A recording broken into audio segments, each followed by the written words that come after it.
دوبارہ میں تازہ کرنا چاہتا ہوں کہ جمہوریت کے لیے یہ قربانیاں ہم نے دیں، آزادی کے لیے یہ قربانیاں ہم نے دیں، مساوات اور رواداری کے لیے دیں، اور سماجی انصاف کا بول بالا کرنے کے لیے قربانیاں دیں، آئین، قانون اور میرٹ کی بالادستی کے لیے یہ قربانیاں دیں، سماجی اور معاشی استحصال کا خاتمہ کرنے کے لیے یہ قربانیاں دیں، بنیادی حقوق کی ضمانت، شخصی آزادیوں کے لیے یہ قربانیاں دیں، عدلیہ کی آزادی اور قانون کی نظر میں برابری کے لیے دیں، اور قومی یکجہتی اور اتحاد کا فروغ دینے کے لیے دیں۔ لہٰذا آج میں مسلمانوں کو یاد دلانا چاہتا ہوں کہ قرآن کی دوسری سورت الف لام میم اس بات کو پورا کر دیتی ہے کہ اگر اس راستے پر چلو گے تو تمہاری فلاح ہوگی، اور وہ امت مسلمہ کا راستہ ہے اور وہ پاکستان کا راستہ ہے۔ ذرا میرے ساتھ 2 منٹ اس راستے پر چلیے اور دیکھیے کہ اللہ کیا کہتا ہے، اللہ کیا چاہتا ہے، اور میں نے اور آپ نے کیا کرنا ہے۔ سب سے پہلی بات اللہ تعالیٰ فرماتا ہے ذالک الکتاب لا ریب فیہ، بات وہاں سے شروع ہوتی ہے جہاں سے سچائی سے شروع ہوتی ہے۔ اللہ کہتا ہے اس کتاب میں کوئی جھوٹ نہیں، اور میرا اور آپ کا ایمان اس کے اوپر ہے۔ پھر اللہ تعالیٰ فرماتا ہے ھدی للمتقین، یہ ہدایت ہے ان لوگوں کے لیے جو اللہ سے خوف رکھتے ہیں اور اللہ کے بتائے ہوئے راستے پر چلنے کو تیار ہوں۔ یہ بتا دیا کہ یہ ہدایت کس کے لیے ہے، اور بچوں آپ بھی سوچیں اور بڑے آپ بھی سوچیں، بزرگوں کو بھی معلوم ہے۔ ھدی للمتقین الذین یؤمنون بالغیب، کہ ایمان لائے وہ متقی جو ایمان لائے غیب پر، کیونکہ اللہ ہے بھی اور میرے دل سے قریب ہے، میرے ہر روئے میں بھی ہے اور نظر بھی نہیں آتا، اور یہی وہ ہے کہ غیب پر ایمان لاتا ہے۔ تو ہر مسلمان گواہی دیتا ہے اس بات کی کہ اس کا اللہ پر ایمان ہے۔ بات شروع ہوتی ہے فاؤنڈیشن سے کہ کتاب سچی، اللہ پر ایمان لائے، غیب پر ایمان لائے، اور پھر وَيُقِيمُونَ الصَّلَاةَ، پہلی بات آتی ہے کہ کیا راستہ کیا ہے، راستہ کہاں سے ملے گا؟ جو لوگ نماز قائم کرتے ہیں، اور بچوں اور بڑوں اس بات کو ذہن میں رکھو کہ یہ نماز صرف ریچول نہیں ہے، یہ نماز یہ دن میں 20-25 مرتبہ میں اللہ تعالیٰ سے دعا کرتا ہوں، ان کلمات کے بیچ میں جو اللہ کی تعریف میں اور اللہ کی بڑائی کے لیے بیان کرتا ہوں، اس کے بیچ میں کہتا ہوں کہ اہدنا الصراط المستقیم، اللہ مجھے سیدھا راستہ دکھا۔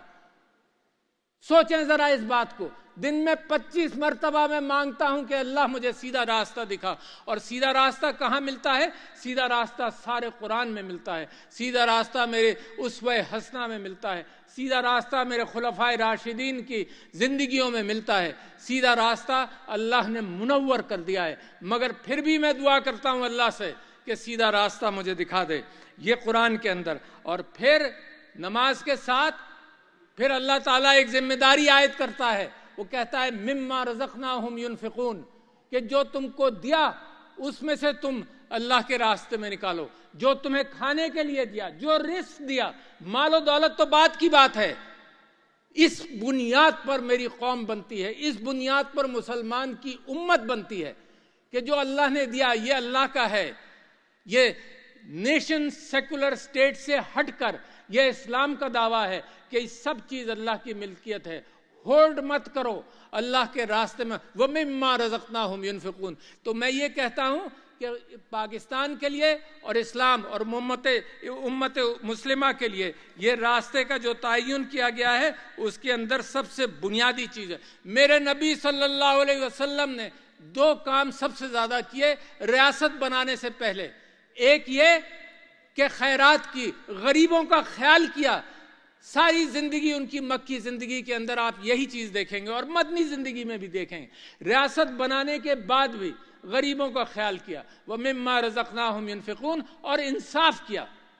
اگر یہ 2 چیزیں مسلمانوں کی ریاست میں کم ہو جائیں تو اللہ کی برکت نہیں آتی۔ تو لہٰذا میرے دوستوں بھائیوں، میں وہاں سے بات شروع کرتا ہوں، اور انصاف کے حوالے سے میں آپ سے یہ کہوں کہ بڑی قرآن بھرا ہوا ہے ان ہدایتوں سے انصاف کے اندر ایک واقعہ مجھے یاد آتا ہے حضرت داؤد علیہ السلام کا، کہ 2 فرشتے آئے، انہوں نے اپنا مقدمہ بیان کیا اور ایک کی بات سن کر حضرت داؤد نے فیصلہ کر دیا۔ دیکھو انصاف کے لیے اللہ تعالیٰ قرآن میں ہدایت دیتا ہے کہ کیسے کرو، دوسرے فریق کو بھی سنو۔ اس بات پر یہ بات اللہ تعالیٰ کو ناگوار گزری اور حضرت داؤد معافی مانگتے رہے، اللہ تعالیٰ نے پھر ان کو معاف کیا۔ تو لہٰذا انصاف کے لیے ضروری ہے کہ فریقین کو سنا جائے، انصاف کیا جائے۔ جس ملک میں انصاف کم ہو جائے گا اس ملک کے اندر سارا نظام تتر بتر ہونے کا امکان ہے، لہٰذا اس سے گریز کرو۔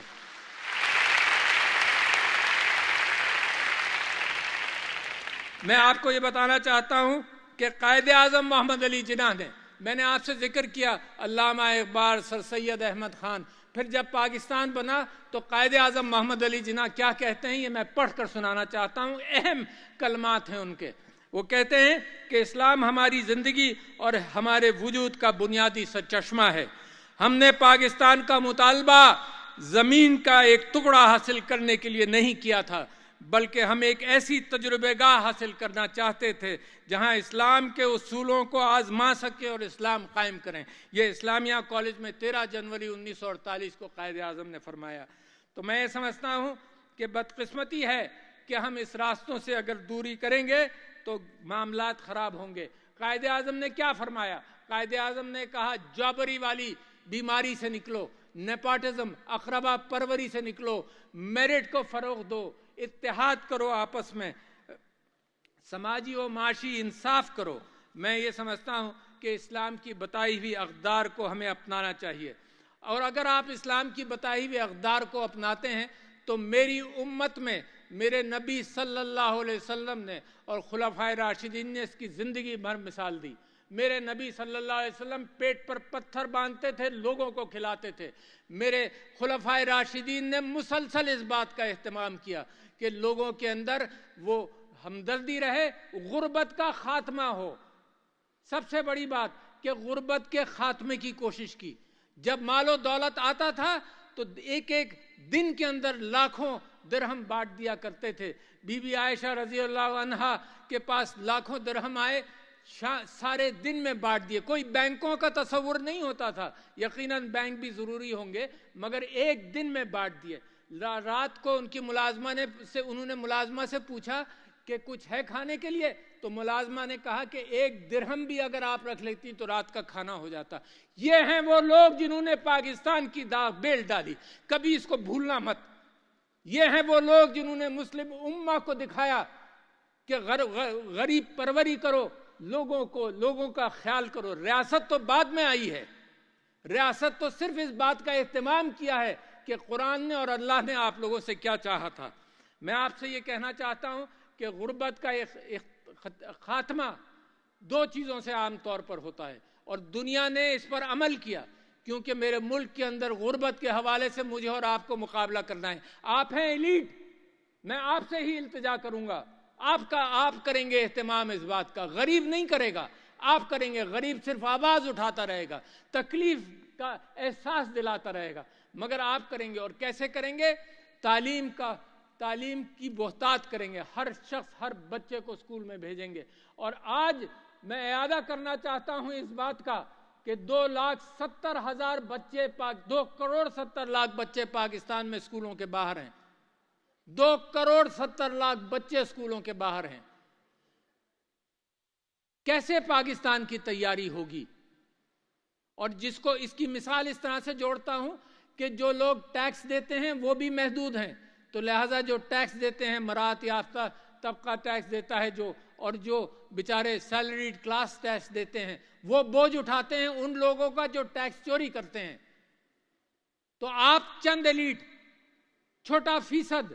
چند فیصد ایلیٹ، کیا یہ بوجھ اٹھا سکتے ہیں اس ملک کا جب آپ باقی قوم کو ان پڑھ چھوڑ دیں؟ تو لہٰذا میں سمجھتا ہوں غربت سے نکاسی کا بنیادی معاملہ اس بات کا ہے کہ بچوں کو اسکول میں بھیجا جائے، اس کے لیے ایک الگ گفتگو ہو سکتی ہے۔ دوسری بات، جن قوموں نے ملکوں کو غربت سے نکالا ہے انہوں نے اچھی صحت کا اہتمام کیا ہے، تو میں یہ چاہتا ہوں کہ قوم کا فوکس اچھی صحت پر آئے، اور اچھی صحت کے لیے بہترین راستہ وہ ہے جو پریونشن کا ہے، جو احتیاط کا ہے۔ اور آپ نے کووڈ کے اندر دیکھا کہ جب میری قوم نیت کر لیتی ہے کوئی کام کرنے کا تو میری قوم اس میں سرخرو ہوتی ہے۔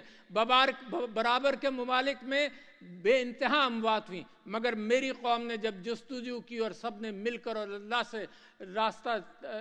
جوڑے رکھا تو میری قوم کے اندر اموات کم ہوئیں۔ صحت کے اندر پریونشن، طہارت، احتیاط بے انتہا ضروری ہے۔ لہذا خواندگی اور صحت کے مسائل بڑی اہمیت رکھتے ہیں، مگر یہ بھی یاد رکھیے کہ کچھ انڈسٹریز اور کچھ ایریا ایسے ہیں جو ترقی کرنا چاہیے، جن کو زراعت کے اندر، آئی ٹی سیکٹرز کے اندر، مگر میں یہ بھی بتاتا چلوں جہاں اس کی ضرورت ہے کہ زمین کے اندر جو اللہ نے دولت پیدا کی ہے اس کو نکالیں، مگر سب سے زیادہ ضرورت اس بات کی ہے کہ جو انسان کے دماغ میں دولت ہے، دنیا آج اس کی قدر کرتی ہے۔ اگر یہاں پر مسلمان اور پاکستانی اگر اس بات کا اہتمام کر لے کہ دنیا کے اندر انصاف کا، دنیا کو دکھائے کہ اس ملک کے اندر اسلام کے پیروکار ہیں، ہم انصاف کرتے ہیں، تو ساری مال و دولت میں قسم کھا کے کہہ سکتا ہوں اللہ کا وعدہ ہے کہ آپ کے قدموں میں پڑی ہوگی۔ اس کا انتظار آپ کو نہیں کرنا پڑے گا۔ بس یہ یاد رکھیے کہ اس وقت نیشن سیکولر سٹیٹ کے اندر اخلاقیات، ایتھکس اور موریلٹی کا فقدان ہے۔ اس وجہ سے دنیا میں آج بھی جنگیں جاری ہیں اور آج بھی قتال ہے، اور میرا قرآن اور میرا اللہ کہتا ہے، انسانوں کے لیے کہتا ہے، صرف مسلمانوں کے لیے نہیں کہتا کہ اگر ایک انسان کی جان بچا لی تو سمجھ لو انسانیت کی جان بچا لی، اگر ایک انسان غلط قتل ہوا تو سمجھو انسانیت قتل ہوئی ہے۔ میں جو آپ سے بات کرنا چاہتا ہوں اس کے اندر ایک بڑی چیز یہ ہے کہ میں آج کل کے سیاستدانوں سے اور سٹیک ہولڈر سے یہ بات کرنا چاہتا ہوں کہ عفو اور درگزر، فرگیونس کو اپناؤ۔ میرے نبی صلی اللہ علیہ وسلم نے آخری خطبے میں کہا کہ میں اپنے قتل معاف کرتا ہوں، یہاں تک کہا۔ معیشت کے لیے انہوں نے کہا کہ قرضہ معاف نہیں ہوگا، کیونکہ معیشت چلتی قرضے کی بنیاد پر ہے، مگر لوگوں کے اندر منافرت کم کرنے کے لیے انہوں نے عفو درگزر کے حوالے سے قتل معاف کیے۔ اور میں سمجھتا یہ ہوں کہ یہ جو میری ملک کی ڈیمانڈ ہے میرے لوگوں سے اور لیڈران سے، وہ یہ ہے کہ اکٹھا ہو جاؤ۔ کون کہتا ہے کہ کشتی کے اندر ہر سمت کو چلانے کے لیے لوگ موجود ہوں تو کشتی چلے گی؟ کون کہتا ہے کہ کئی ڈرائیور گاڑی میں موجود ہوں تو گاڑی چلے گی؟ قائد اعظم نے فرمایا تھا یونٹی، فیتھ اینڈ ڈسپلن، اتحاد، تنظیم اور ایمان، یہ چیزیں ہیں جو قوم کو بناتی ہیں۔ اس کے اندر سب سے بنیادی چیز اتحاد ہے۔ ابھی وقت نہیں گیا، پاکستان کے لیے راستے کھلے ہیں، اس وجہ سے کہ دنیا کے اندر جو قتال آپ دیکھتے ہیں، ساری دنیا کے اندر پچھلے 100 سال کے اندر جو قتال ہوا ہے، تو اسلام امن کا دین ہے، امن کا راستہ ہے۔ اور اسی سلسلے میں آپ سے یہ کہوں کہ جب اسلام کے حوالے سے گمراہی پیدا کی جاتی ہے اور جس اسلام کے حوالے سے ڈیسیکریشن ہوتا ہے، قرآن کی بے حرمتی ہوتی ہے اور ناموس رسالت پر حملے ہوتے ہیں، تو ہم دنیا سے کہنا چاہتے ہیں کہ یہ پرامن مذہب ہے، یہ پرامن مذہب ہے۔ ہم اپنے نبی سے، اپنے قرآن سے محبت کرتے ہیں، اور قرآن کے اندر اس پہلی صورت میں ہی آیا کہ جو تم پر، میرے نبی کے اوپر اللہ کہتا ہے جو تم پر ایمان لائے اور تم سے قبل لوگوں پر ایمان لائے، حضرت داؤد، حضرت موسیٰ، حضرت عیسیٰ۔ تو ہم تو قدر کرنے والے لوگ ہیں اور امن چاہتے ہیں۔ اس دنیا میں جہاں گلوبل وارمنگ ہو رہی ہو، اس دنیا میں جہاں اور مسائل بڑے پیدا ہو رہے ہوں، اس دنیا میں جہاں انسانیت خود خطرے میں ہو، اس کے اندر بجائے اس کے کہ منافرت پھیلائی جائے، اس دنیا کے اندر محبتوں کو فروغ دینا پڑے گا، اور اسلام وہ واحد راستہ ہے، اور پاکستان اس راستے کو، میرا ایمان ہے اس راستے کو پاکستان منور کرے گا۔ میں چند چیزوں سے مزید آپ کی توجہ دلانا چاہتا ہوں۔ قائد اعظم نے فرمایا کہ جب تک عورت شانہ بشانہ ساتھ نہیں چلے گی کوئی ملک ترقی نہیں کر سکتا۔ بی بی خدیجہ رضی اللہ عنہا was a business woman۔ یہ قوم کی، یہ آپ کی ذمہ داری ہے کہ سڑکوں پر ہراساں نہ ہو۔ یہ آپ کی ذمہ داری ہے کہ عورت جب حق روزی تلاش کرے، جیسے مرد حق روزی تلاش کرتا ہے، تو اس کے لیے راستہ سیف ہو، ورنہ نتیجہ یہ ہے کہ پاکستان نصف آزادی کو پوری طرح سے اپنے جی ڈی پی کے اندر اور اپنی محنت مزدوری کے اندر جب استعمال نہیں کر پا رہا تو ترقی نہیں ہوگی۔ قائد اعظم اپنی بہن کو اپنے ساتھ رکھا، اور قائد اعظم کے ایک واقعہ بڑا مشہور ہے کہ اپنی بیوی کے ساتھ جب وہ ایک جلسے میں لکھنؤ میں گئے تو وہاں باہر روک لیا گیا ان کو، مریم جناح کو، تو قائد اعظم گاڑی میں بیٹھے تھے، وہ واپس آئیں کہ جلسے میں مجھے نہیں جانے دے رہے، تو قائد اعظم نے اپنی جیب سے اپنا انویٹیشن کارڈ اس کو دیا کہ اب تم کو کوئی نہیں روکے گا۔ تو یہ وہ لیڈران ہیں میرے نبی صلی اللہ علیہ وسلم سے چل کر، جنہوں نے عورت کی وراثت قرآن کے اندر اللہ تعالیٰ نے ڈال دی، جبکہ مغرب میں وراثت 20ویں صدی کے شروعات میں آئی۔ تو یہ آپ کو ایج تھا اور آپ کو ایج ہے، اور دنیا آپ سے آگے نکل جائے، تو میری آپ سے درخواست یہ ہے کہ پسے ہوئے طبقے کو اٹھاؤ گے تو ترقی کرو گے، جس کے اندر ان پڑھ بچے، جس کے اندر ان پڑھ بچوں کو اور جس کے اندر عورت کو تحفظ فراہم کر کے آگے لایا جائے۔ یہ وہ چیزیں ہیں جس کی یاد دہانی میں کرا رہا ہوں، کوئی نئی بات میں نہیں کر رہا، یہ وہ جس کا تجدید عہد ضروری ہے، جس دن سالگرہ ہو اسی دن تجدید عہد ہو، کہ یہ ہم کرنا چاہتے ہیں۔ میں آپ لوگوں سے یہ بات کرنا چاہتا ہوں، اپنے کشمیری بھائیوں کے ساتھ یکجہتی کا اظہار کرنا چاہتا ہوں کہ اقوام متحدہ کی قراردادوں کی بنیاد پر ہم یہ سمجھتے ہیں کشمیر بنے گا پاکستان، ہم یہ جانتے ہیں کہ ان کے اوپر ظلم اور ستم ہو رہا ہے، ہم یہ کہتے ہیں کہ ہم انشاءاللہ کشمیر جب بنے گا پاکستان، تو آج ہم دنیا سے درخواست کرتے ہیں کہ ہم نے اقوام متحدہ پر بھروسہ کر کر اپنا فائل اقوام متحدہ دنیا کی اقوام کے سامنے رکھا، اور آج تک اس کے اوپر کوئی عمل نہیں ہوا، تو ان کو ہم اپنی دوستی اور اپنا ساتھ ہم ان کو بتانا چاہتے ہیں کہ ہم ساتھ کبھی نہیں چھوڑیں گے۔ دوسرے، میں تمام اسلامی ممالک، اپنے دوست ممالک، تمام ممالک کا شکریہ بھی ادا کرنا چاہتا ہوں کہ ہماری ضرورت کے وقت وہ ہماری مدد بھی کرتے ہیں، جس میں چین، سعودی عرب، متحدہ عرب امارات، ایران، ترکیہ، خلیجی ممالک، OIC اور دیگر دوست ممالک کا خاص طور پر شکریہ، جنہوں نے ہر مشکل میں ہمیں آسانی کا راستہ دکھایا۔ اور اپنی گفتگو کا اختتام کرنا چاہتا ہوں قرآن پر، قرآن کی آخری سورت پر،